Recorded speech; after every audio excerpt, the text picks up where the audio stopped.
बिलासपुर जिला के तखतपुर ब्लॉक अंतर्गत आने वाले ग्राम पंचायत चितावरपुर से निर्विरोध सरपंच बनने पर सुखदेव सिंगरौल जी को हार्दिक बधाई एवं शुभकामनाएं। छत्तीसगढ़ के करो बखान, बुढ़वा लइका जागो जवान, जय गंगा।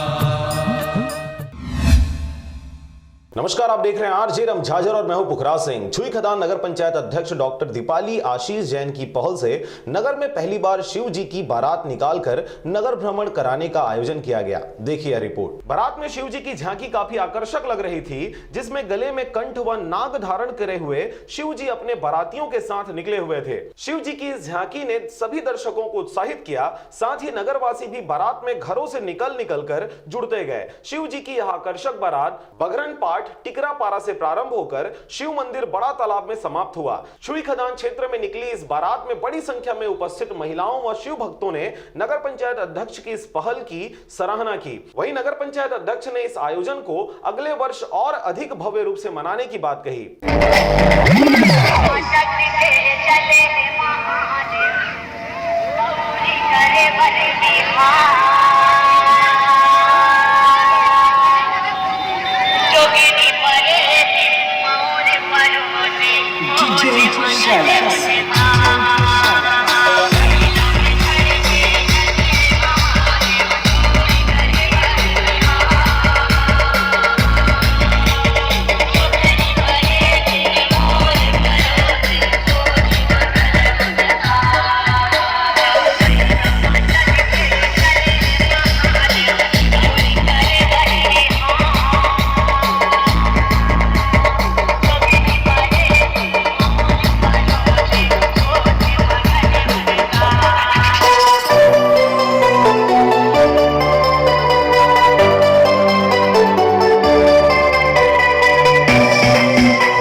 से पारसमणि भारती के साथ अजय साहू की रिपोर्ट, आरजे रमझाझर।